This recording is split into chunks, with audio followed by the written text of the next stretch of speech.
मंदिर से खाली हाथ जाते हैं, बहुत बड़ी गलती, बहुत बड़ी गलती करते हैं। मंदिर से कभी खाली हाथ नहीं जाना चाहिए। एक जल का भरा हुआ कलश या मांगलिक है कलश, तो गंधोदक का भरा हुआ कलश घर में प्रवेश कराओ सुबह, 24 घंटे अमंगल प्रवेश नहीं हो सकता उस घर में।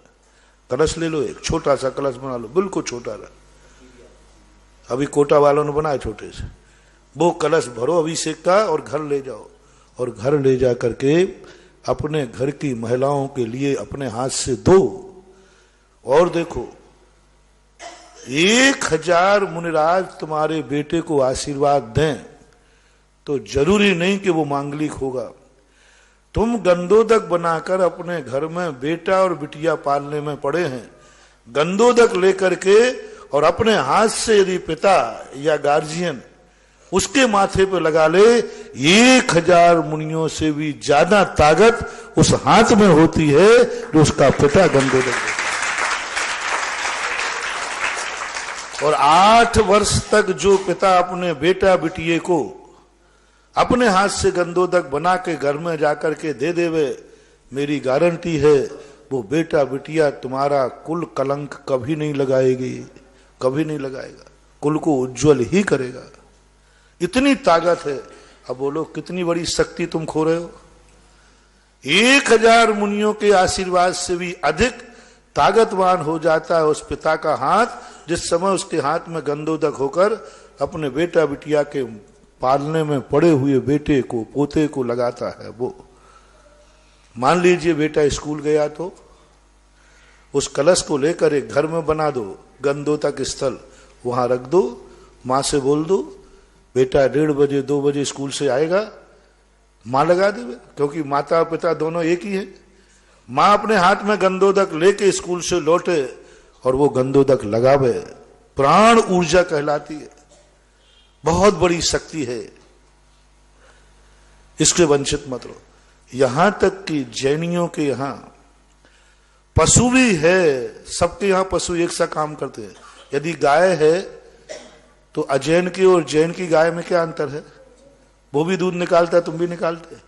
जैन की गाय की विशेषता होना चाहिए कि जैन की गाय के भी दूध निकालता है, लेकिन प्रतिदिन सेठ अपनी गाय को गंधोदक लाके देता है, उस गंधोदक छिड़क दो उसके ऊपर। यदि वो गाय मर के देव बन गई, जन्म जन्म तक तुम्हारी पद्मावती बन के रक्षा करेगी कि मैं पशु पर्याय में थी, पशु पर्याय में मैं कभी गंधोदक प्राप्त नहीं कर सकती थी। पशु कब करेगा गंधोदक? कभी नहीं ले सकती, अभिषेक नहीं दे। लेकिन मेरे पुण्य तो देखो, मेरे लिए सेठ गंधोदक लाके देता था। पद्मावती की बहुत बड़ी पद्मावती देवी बन गई तो जन्म जन्म तक तुम्हारी रक्षा करेगी। नौकर हो तो नौकर से कहो, जैन नौकर अजैन नौकर में क्या अंतर है? जैन नौकर में है सेठ कहता है, हे नौकरों सब लोग पहले जिनेन्द्र देव का गंधोदक लगाओ। जैनी के नौकर की विशेषता होना चाहिए, वेतन तो सभी देते हैं लेकिन जैनी अपने नौकर को बोनस में गंधोदक देता है, पशु को बोनस में गंधोदक देता है, बेटा बिटिया को गंधोदक मिलता है, और वो गंधोदक मिले।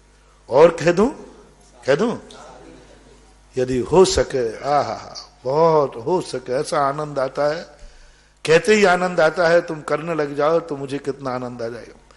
घर में कोई भी मेहमान आवे उसका स्वागत गंधोदक से करो।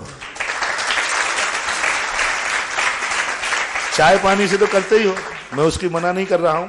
कोई भी आ जाए, गंधोदक की कलशिया रखी, लीजिए साहब, वो नहीं ले पाए अपने हाथ से। मेरे यहां कोई भी व्यक्ति आता है मैं उसका स्वागत गंधोदक से करता हूं, क्योंकि ये घर जिनेन्द्र देव के भक्त का है। जैनी के घर की पहचान होना चाहिए कि जैनी के घर में स्वागत गंधोदक से होता है। और मैंने जबलपुर में जो उपदेश दिया था तो कि बारात भी आवे, आप स्प्रे करते हो गुलाब जल का कुछ भी, बारात भी आवे तो बारात का स्वागत गंधोदक से।